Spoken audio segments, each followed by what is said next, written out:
Came for a politically correct message, you came to the wrong house of worship this morning. This is not about that, it's about truth. It's going to be hardcore. It is a prophetic message, not about any person or people. We love all people. It's about what you are actually dealing with in the world, in your life, what's happening before us in the culture.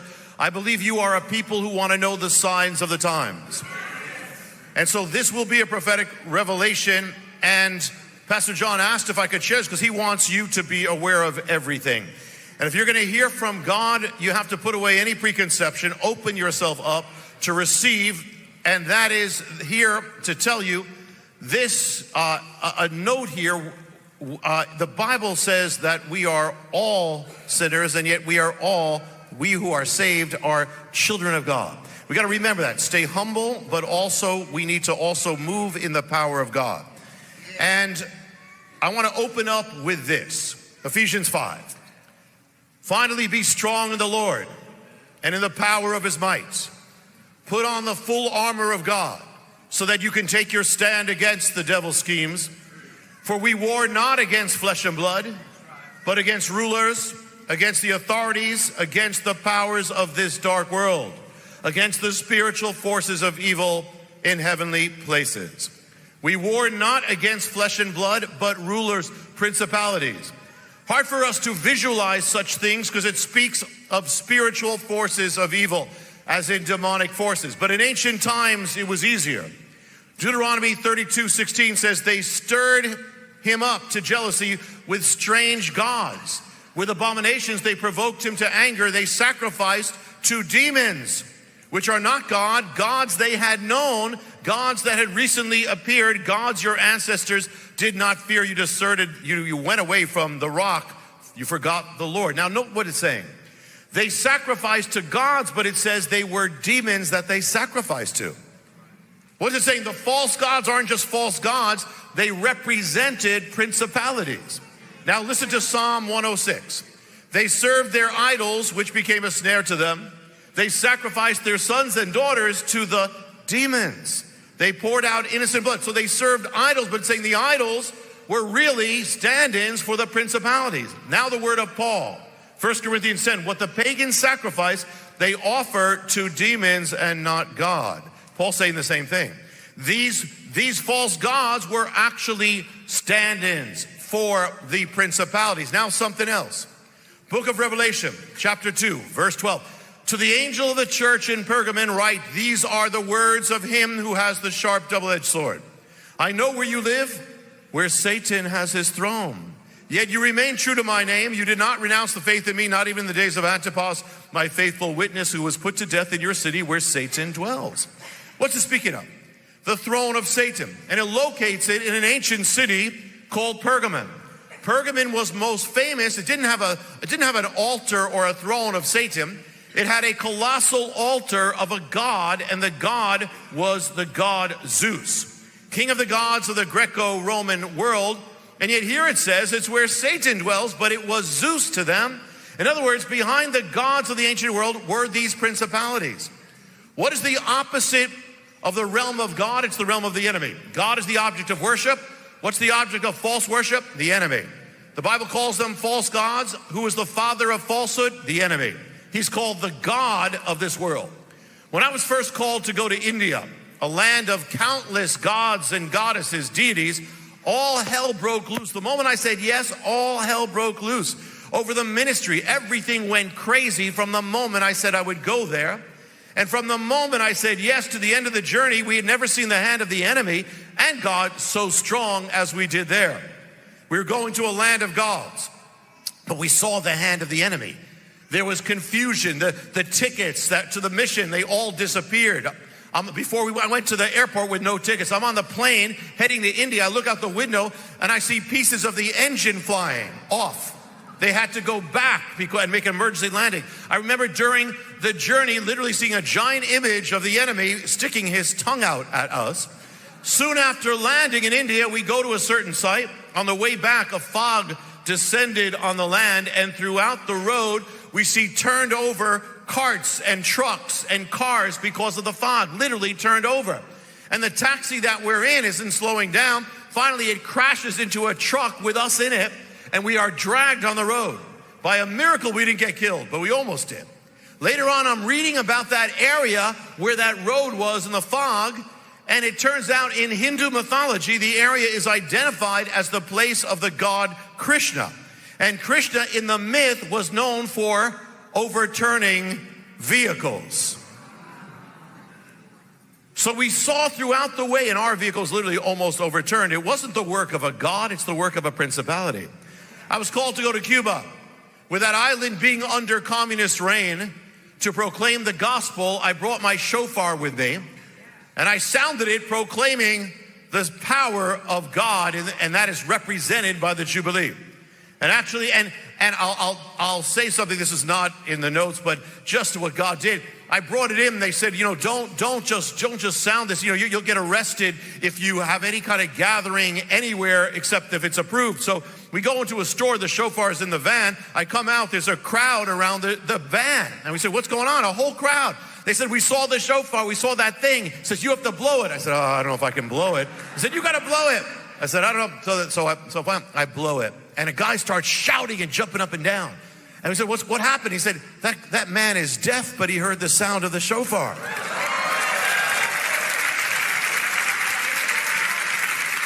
Well, I get to Cuba, and a man comes up to me, and he says, we, the believers of Cuba, have been praying for our nation. And the Spirit revealed to us there's a curse on the island.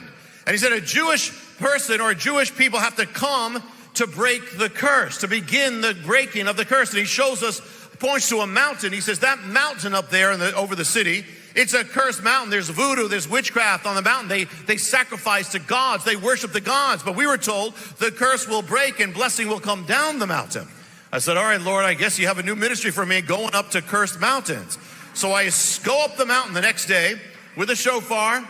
We get to the top, there's a pavilion. There's a man standing in front of the pavilion in which are the idols of Cuba. He sees me across the mountaintop and he says, Hola, Johnathon. And I don't know Spanish, but it kind of sounds like, hello, Jonathan. And again, he says it again, and he comes over to me, and I have a translator with me, and he says, I've been waiting for you. It turns out he's a believer. He said, God told me to come up the mountain and wait, and you're going to come. He's holding in his hand a ceramic plate. And there's it's a painting on the ceramic plate. I look at it, it's a painting of me. And I have a prayer shawl and I have a shofar, just what I had in my hand. And he says, the Lord told me to paint this painting and hang it up in the pavilion of the gods.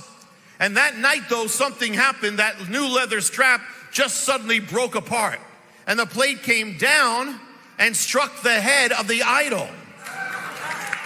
The idol of the chief god of Cuba, whose name was Ochun. That next morning, the worshipers of the gods opened the house. They found their chief god on the floor. And there's a crown that was removed from her head, representing her authority. And next to her is a plate with a picture of this Jewish guy with a trumpet, a shofar. And the plate was chipped just where the sound came out of the shofar. That's where it struck the head of the idol. We war not against flesh and blood, but against principalities. People say, you read the Bible and say, oh, these are stories. That, you remember the story of Dagon when they went to the temple of Dagon and the ark and the idol fell on the ground? Well, these aren't stories. The God of Israel is very much alive and well.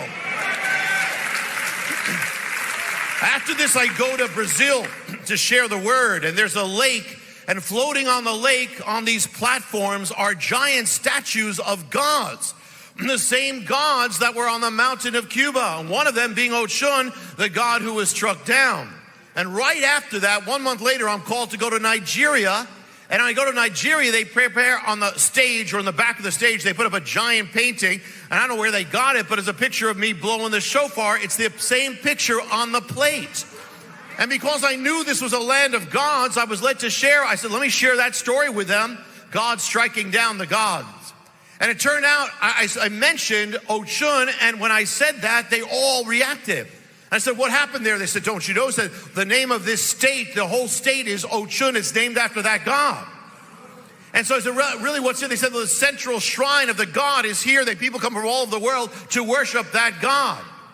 I said, oh, okay, Lord, I guess I have to go there. So we go there. We find the high priestess of Ochun. And she's wearing a white robe, and and at the very end, she's following us around, and we're praying for the people who worship these gods. And she follows us. So I said, last minute, I go up to her. We have a translator, and I start sharing the gospel with her. And at the end, I just take a risk. I said, do you want to receive Jesus? And she says, yes. This is the high priestess of Oshun. And she'd been dedicated to the gods from the beginning. So I pray, and I make it a real long prayer. I said, Lord, I renounce this, and I look up at the end, and she's glowing, literally. And her attendants prayed as well. And I said, now you don't need this anymore. You've got the word of God. I show her Bible. You have the oracles of God. He will speak to you. I just open it up. It just opened up to the scripture. The people who dwell in darkness have seen a great light. We war not against flesh and blood. What the pagans were worshiping were demonic. We live in a civilization that has been swept of those gods by the gospel, but the principalities behind those gods are still here. In some ways, it makes them more dangerous because the effect is not recognized. You have the phenomenon of the Third Reich, Hitler, a nation that had known the gospel, turned away, and what happened? The demonic realm entered in, an entire nation possessed by the enemy. When they turned away from God, that is what happened. And you cannot explain that. You cannot explain any of it without recognizing this is a satanic, demonic thing. You know how the Nazi Party began? It was started by an organization that was called the Thule Society. And you know what they were? They were an occult organization. They started that party. When the Puritan John Winthrop came to America, he wrote a sermon crystallizing the vision of the new civilization that was to be America. It was a sermon that we get from that, the words, we shall be as a city on a hill. That's where we got it from. That's where he took it from the words of Jesus. The first symbol of America was the city on a hill. He spoke of America as following the pattern of Israel. He said, if we follow the God of Israel, then we will know the blessings of Israel. We'll become the most prosperous, the most powerful civilization on earth. And it all came true. America would become the most powerful, the most blessed nation. But what most people don't know is that those very words about the city of the hill were followed right after with a prophetic warning. He said, but, if our hearts shall turn away, that we will not obey, or if we shall be seduced and worship other gods, our pleasures and our profits, and serve them, it is propounded this day we shall perish. Now, very few people in the Western world at that time, even when he wrote it, were worshiping other gods. And he's speaking about America, but he's speaking about worshiping other gods. And he identified them as our lusts and our greed. He used the template of Israel to speak about America. He said America's going to be like a new Israel, and it'll be blessed. But if it turns away, then after the same pattern, it will fall away after the same pattern as Israel. And then the judgments that came on Israel will come. Well, that is what the Harbinger is revealing, for those who don't know it, revealing that the same judgments and signs that came on Israel have now appeared in America. So also the paradigm is saying that the leaders, everything that's happening, we're following the pattern. So then if Israel fell away from God, it turned to the gods. And if we are following that pattern in the wrong way, then we would also be in danger of welcoming the gods to this land. What were their gods? What were their gods in the fall of Israel? There was one above them all. His name was Baal, or we know him as Baal. The god of the Canaanites. Baal was the god of thunder, the god of the clouds, the god of fertility, the god of increase, of gain, of greed, of carnality, of materialism. He was the substitute God, the God that the Israelites turned to when they turned away from God. The alternate God, the God of the apostasy, the rejection of God. He's the spirit by which they drove God out of their public squares and out of the lives of their children and out of their culture. By Baal, they drove God out, and ultimately he was the God by which they persecuted the people of God who stayed true to the ways of God.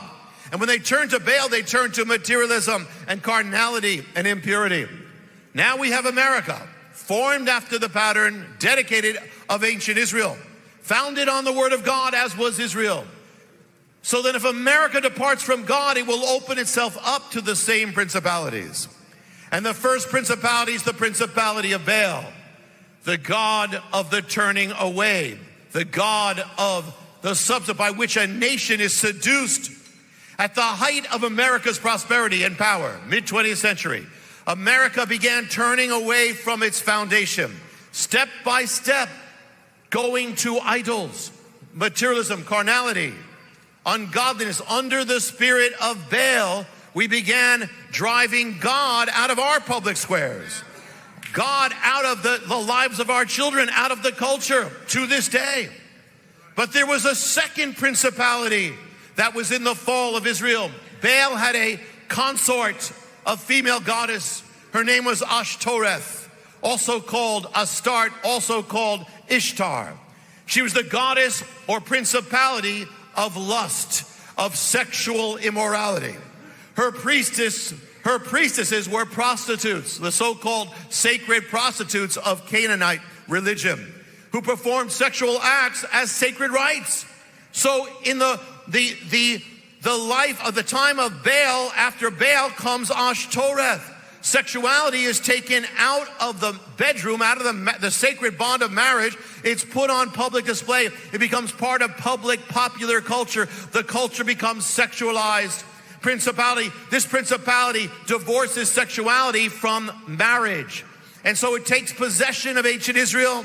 The culture becomes impure. The principality of lust is all over, proliferating with images, with idols of naked women. What about America? First came Baal, but after Baal comes Ashtoreth. So as America, notice how it happened. As America first turns away from the God of its foundation to the principality of Baal, then it finds itself dealing with the principality of Ashtoreth.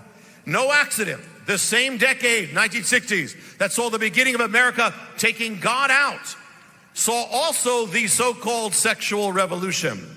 America is given over then to the spirit of Ashtoreth, the spirit of sexual immorality.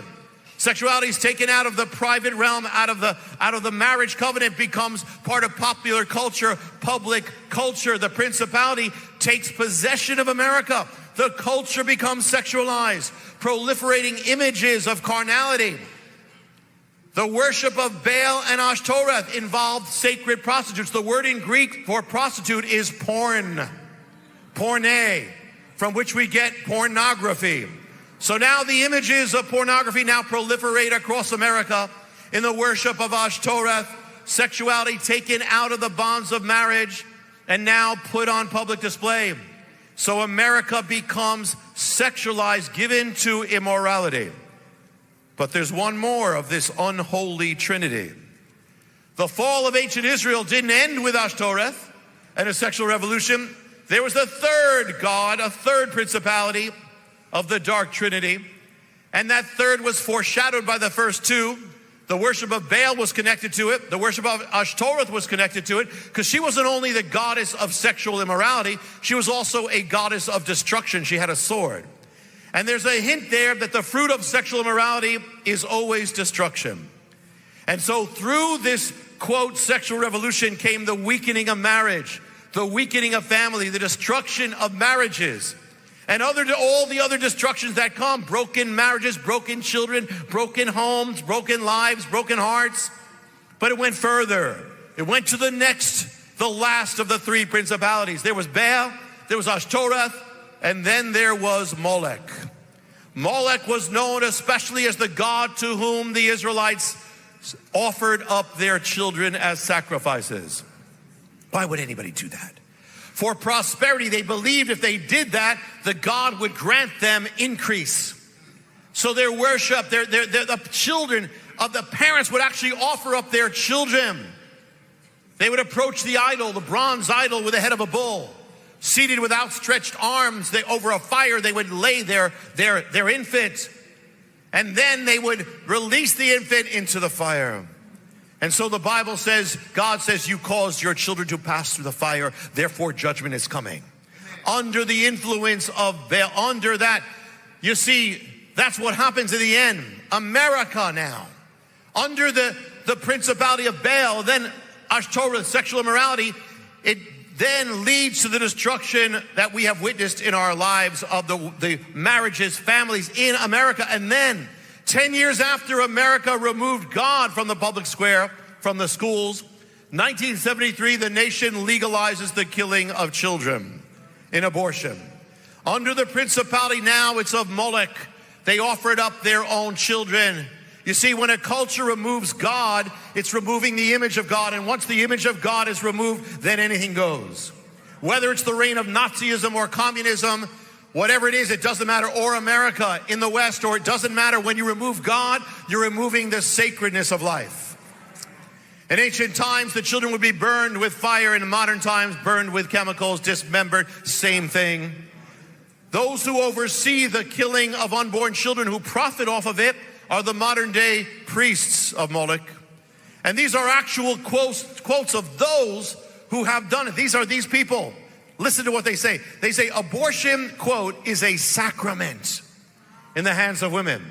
Another one says it's not immoral to choose abortion. It's simply another kind of morality, a pagan one. 2,000 years ago, the gospel came into pagan culture, a culture of gods and goddesses, and the killing of infants, the killing of children. By the way, if you have any issue with the connection here, you know that Israel offered up thousands of its children. We have offered up 60 million of our children. But the gospel came into that culture, and the gods and goddesses began to disappear. So did abortion. So did the killing of children. But so it was linked, as the gospel came, it was linked to the ending of abortion. So what happens if America, Western civilization, turns away from God? It will begin to turn back to the ways of the gods, the ways of the pagan world. The killing of children will again be a sign. And when did abortion return to the West? At the very same moment when America began to depart from God. And that is true all across the world. You know what the first nation was to legalize abortion? The first culture, it was the first culture to depart from the gospel. It was the Soviet Union. So if the disappearance of abortion was linked to the disappearance of the gods and pagan morality, then the reappearance is linked to the return of the gods. Messiah spoke of a man who's possessed by a spirit. He's delivered, he's cleaned up, but then it says the spirit returns now with 7 spirits, and the man's end is worse than the beginning. Now, what many people don't realize is he's not talking about a person, even though you can apply that. He's talking about a generation, a culture, a civilization. And when you take that, apply it to now Western civilization, it opens up a revelation.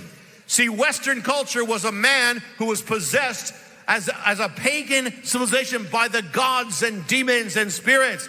Then came the gospel to cast them out.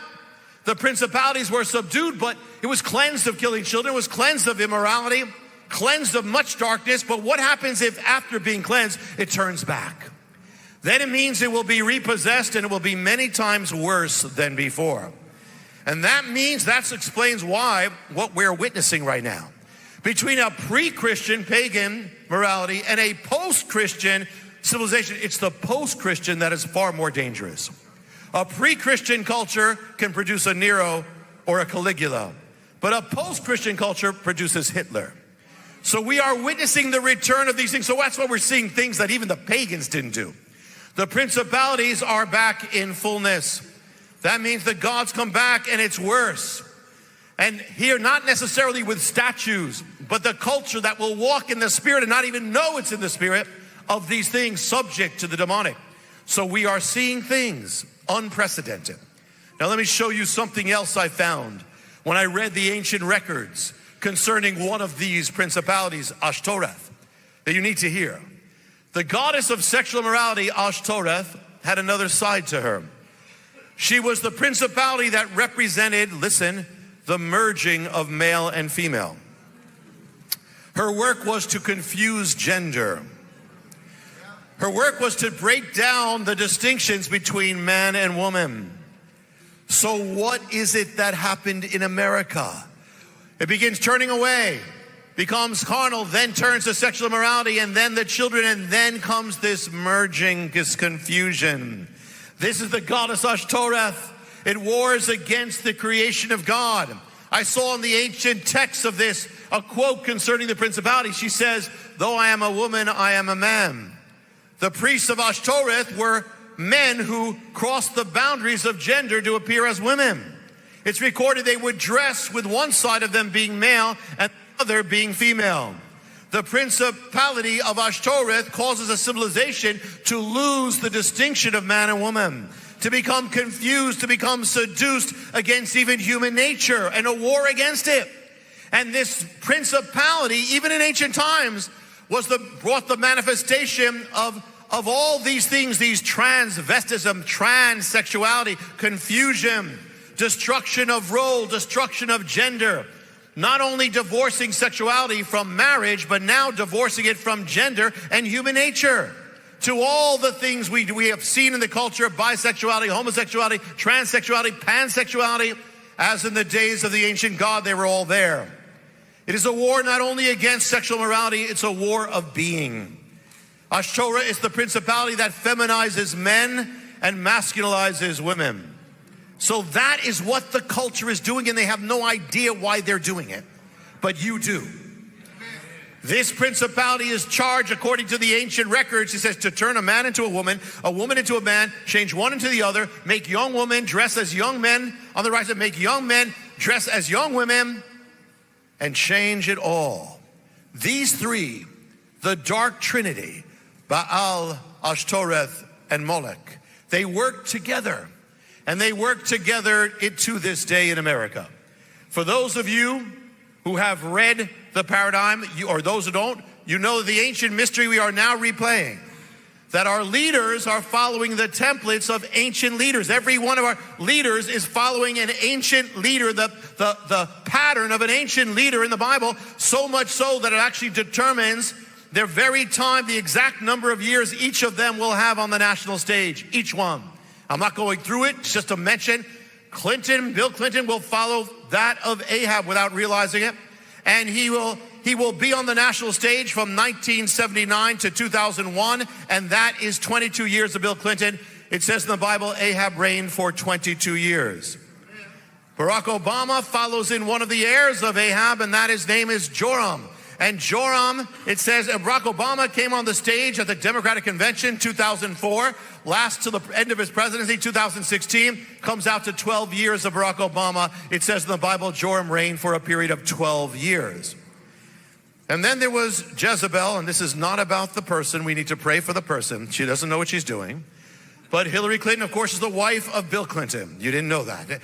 And so she follows this, and what it was about Jezebel, not about but the sign, Jezebel, she worshiped female power. She championed the goddess Ashtoreth and Baal, which ultimately meant the sacrifice of children. Hillary Clinton has become the champion of abortion in America. Planned Parenthood voted her the champion of the century of abortion. Not that she knows it. But so you have all these things happening, and everything follows an exact template. And so Hillary Clinton was on the national stage for 22 years with her husband. On her own, she was in power. She was in Washington on her own. Senator for 8 years, then Secretary of State, 12 years altogether. And then she took 2 years out of the public life, came back for 2 years to run for president, comes out to 14 years on her own. 22 years with her husband, 14 years on her own. You look at the Bible, Jezebel was on the stage for 22 years with her husband on her own, 14 years. But those ancient, it's not about the people, we pray for the people, but the ancient leaders were linked to principalities, gods. The ancient queen, Jezebel, she actually invited the priests of the gods and goddesses to the palace. Well, actually, this actually happened in the Clinton years. They actually invited people who are of the new age called priestesses and to the White House, and actually the First Lady had sessions with one of them who advocated goddess worship. And this woman even spoke about the land of Jezebel in her book, and even spoke about the goddess Ashtoreth. And they actually had sessions where they were channeling these things, these spirits.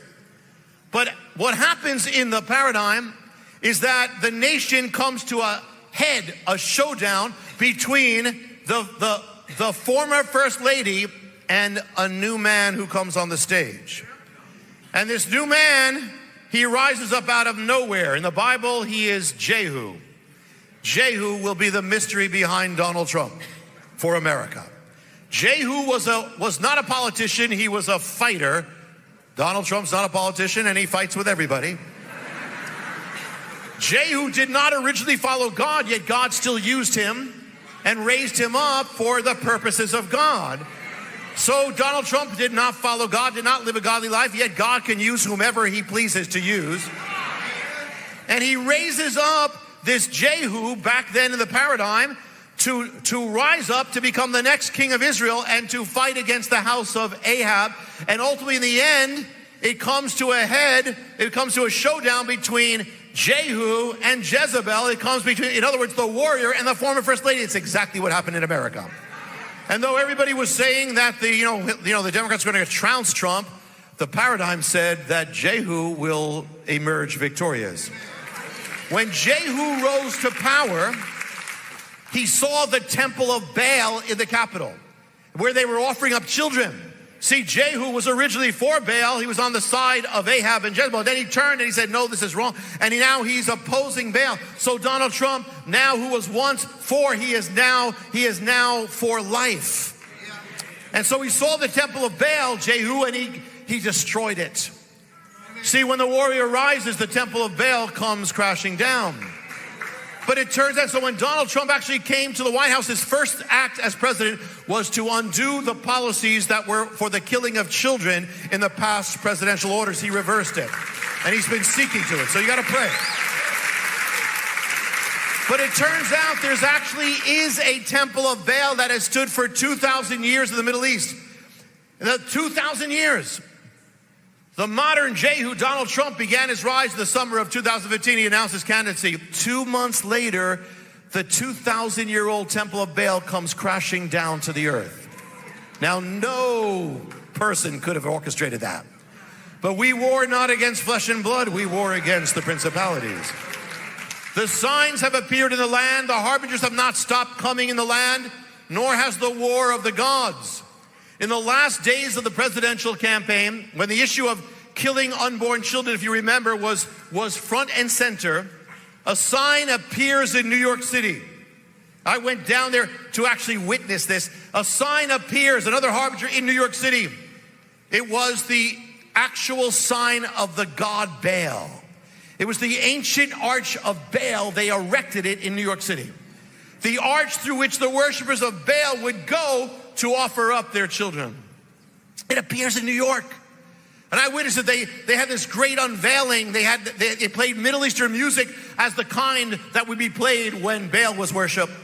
And as those of you who know the harbingers, when one of these things appears, there's almost always a leader in America who says something about defiance. And so there was the deputy mayor of New York was there to celebrate the Arch of Baal. And says, we are here doing this as an act of defiance. Here, now, as I saw this, I just prayed for America. Because this is a sign of a nation that has once known God but has turned away. The sign of Baal, the sign of a nation that had fallen into sexual immorality, the sign of a nation that has lifted up its children. All there. And I did it, I was just led to see something. And what we did is we took where the Arch of Baal, where they put it in New York City, and where it stood in the Middle East in relation to the temple of Baal, and we overlaid and said, okay, so what is this now pointing to? Where would the temple of Baal be if we overlaid it in New York City? It ended up pointing us to the ground known as Ground Zero. Ground Zero, where also one of the 9 harbingers is standing, that tower of defiance. New York. It was New York that led the nation in the killing of the unborn and remains the capital of abortion. Just a few months ago, about 3 months ago, 2 days before my son was born, New York again led the nation in darkness. It passed the horrific law that legalized the killing of children up to the time of birth. And they celebrated it. And the governor who called for this to be passed was standing next to Hillary Clinton at his side. He ordered that the tower of Ground Zero, one of the 9 harbingers, to be lit up in celebration of this horrific law. And so they lit it up in New York in the color pink. The war of the gods continue. Like it or not, you're in the war. Because it ultimately is warring to stop your witness. As a believer, it is this very thing and these very principalities that threaten your religious freedom and the gospel. And this gives us a revelation. Because when the gods were making inroads into Israel, it first was subtle. And the appeal was, hey, be tolerant, be open-minded, do your own thing, live and let live. But once the gods come to power, once they prevail, once they begin to predominate, once they are celebrated and established, it is then that everything changes. They wield the sword against anyone who holds true to the word of God. So in America, the new morality that once came in, it got through the door with calls of tolerance, once prevailing, seeks to destroy every trace of the gospel. That is why not long ago in California, it came within inches of ending all Christian schools in that state. That is why in one Texas city right now, the government is telling churches that they must hire in the ministry people who live lives opposed to the gospel. That is why in New Jersey, where we are centered, just became the second state to force children to be indoctrinated into a curriculum that calls evil good and good evil. That is why the vice president's wife was crucified in the press. Why? Because she simply worked in a Christian school that believed the Bible. That is why not long ago, California almost passed a law that, according to that law, would have made the sales of Bible illegal in that state. That is why God is routinely mocked. That's why Chick-fil-A has been banned from airports. Why? Because they gave donations to the Salvation Army that believes the Bible. That is why God is the object of mockery on television. That's why believers are increasingly marginalized, vilified. The principalities want total domination. They want every knee to bow to Baal. When these three things, these three gods prevailed, they went against every believer. And so they are right now seeking to deal a blow against every congregation that holds true to God, every believer who holds true to God. You see, it wasn't even, by the way, if you remember last September, there was another rage, fury in the culture over not Trump, but over the Supreme Court nominee. They went crazy. It wasn't about the man, it wasn't about the woman. It was about the issues of life and the issues of morality. It was about the gods. And what the day before they started the main hearing on Capitol Hill, in the Capitol building, outside that building on the Washington Mall, something appears out of nowhere. It is the Arch of Baal on the Capitol Hill. A sign of what is really going on. And what the paradigm reveals, and what all these things reveal, is we have a window of time. We have a window of time to spread the word of God, to uphold the ways of God, and to pray for the revival from God. All the more as never before. We got to take this even more seriously, more diligently. We must pray for revival. We must work for revival. We must believe for revival. And we must also live in revival. Because if you live in revival, the revival starts here and now, and the devil can't do anything about it. And I know you are a people who cry out for revival. Well, now is the time, because if America doesn't see revival, it's over. It is the only thing needed. It is what is needed. And if these are the days of Baal and Ashtoreth and Moloch, then these must also be the days of Elijah. But who is Elijah? Where is Elijah? You are Elijah. You are called to be an Elijah now. You see, in the days when righteousness is upheld in the culture, no culture is perfect, but many of us grew up in America that actually upheld biblical values. Those days, that's the King David paradigm. But we're not in that anymore. We're in the days when unrighteousness is lifted up. That means we're not in the King David paradigm. We are now in the Elijah paradigm. Elijah would not bow his knee to Baal. Elijah didn't run from the spirit of Baal. Elijah didn't hide from the spirit of Baal. He didn't withdraw. He engaged it. He challenged it. He confronted it. He took it head on. He took it to the top of Mount Carmel. He showed it no fear. He showed it no reverence. He did not retreat. He did not live defensively. He lived offensively because he knew he was on the winning side with God. He took the ground. You, man of God, and you, woman of God, must also live in the spirit and the power of Elijah. It means whatever is still in your life that is not of God, you got to rule it out once and for all.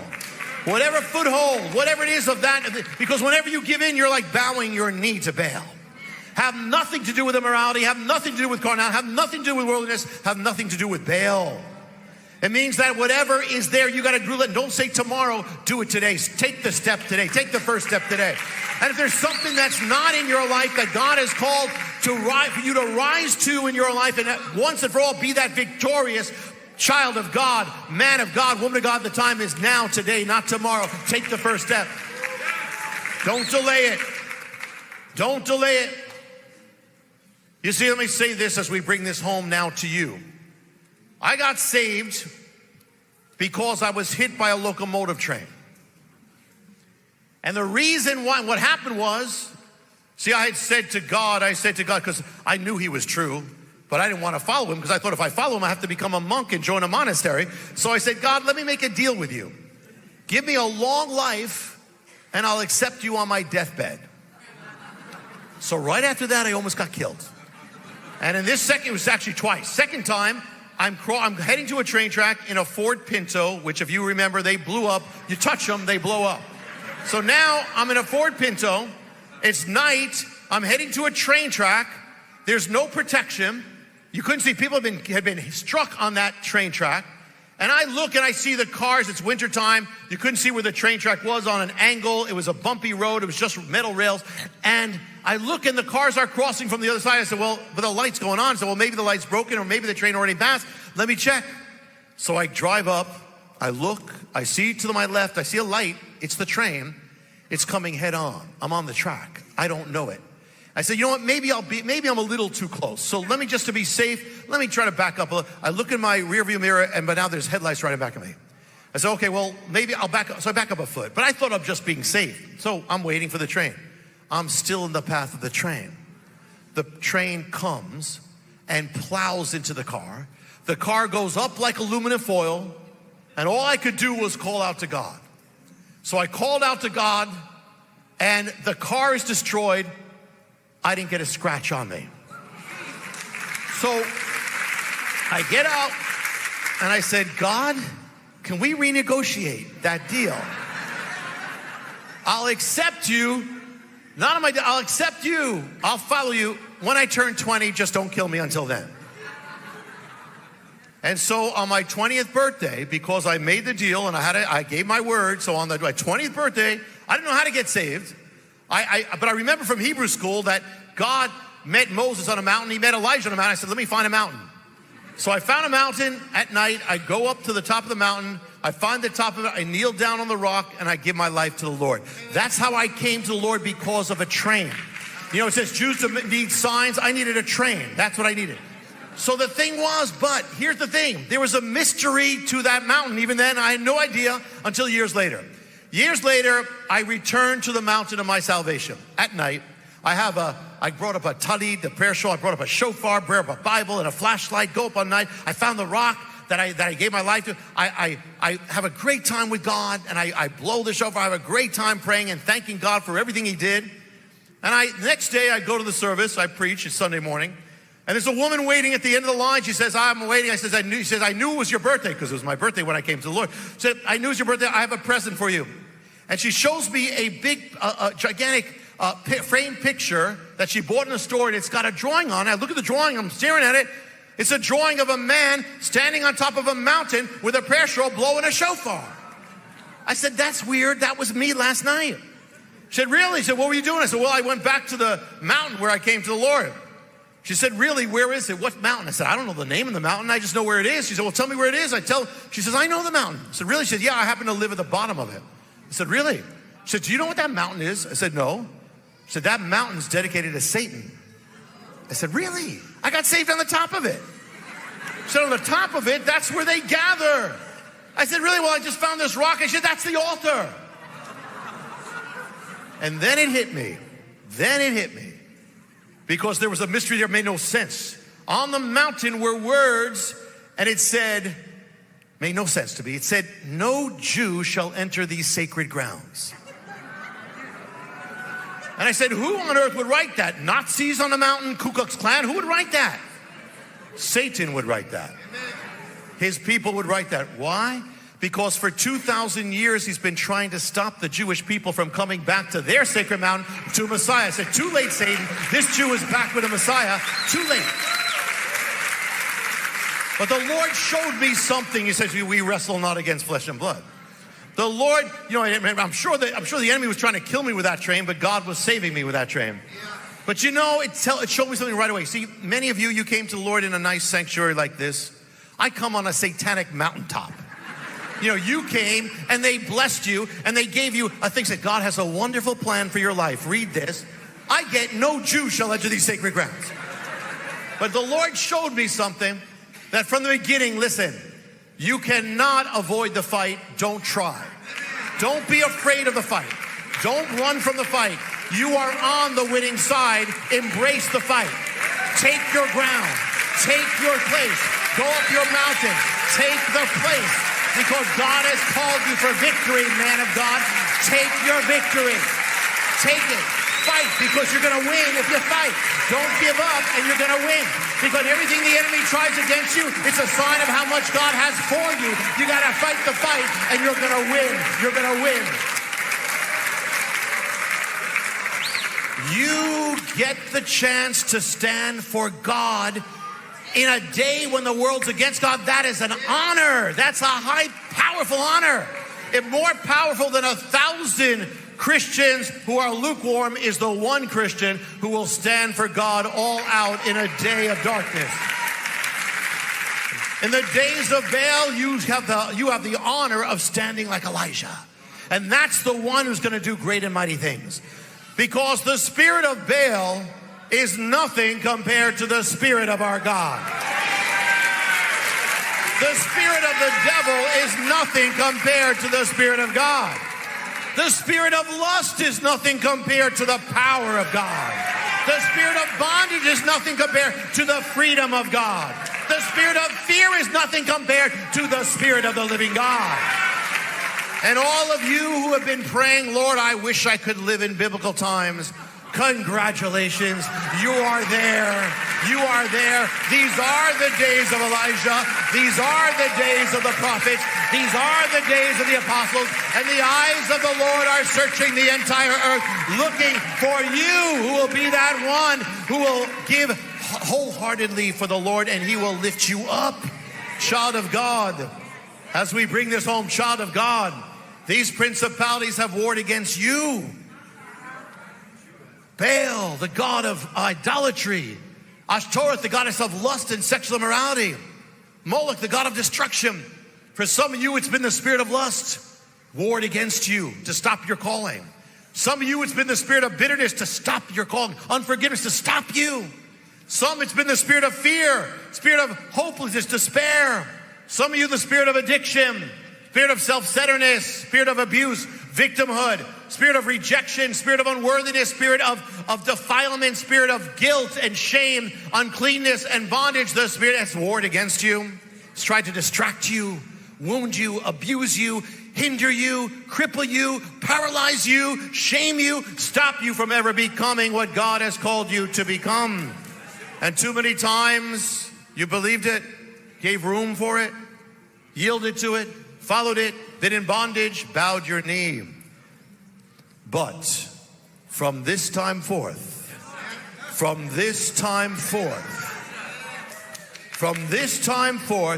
you are to rise up in the spirit and the power of Elijah and say, I will not bow down my knee to Baal. I will not bow my knee to Moloch. I will not bow down my knee to the spirit of lust.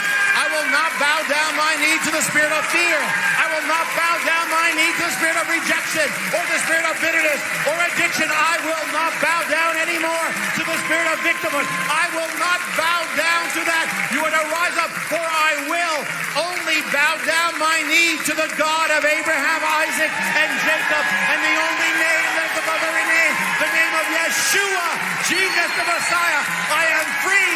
I am victorious. I can do all things through Messiah who strengthens me. For greater is he who is in me than he who is in the world. In the power of the glory of the name above all names, fight the gods. Fight the good fight. Fight the darkness. You can do all things, and you will overcome in the power of the Almighty. The name of Yeshua, light of the world, the glory of Israel, the King of all kings, and the Lord of all lords, and the Lion of the tribe of Judah. Amen and amen. God bless.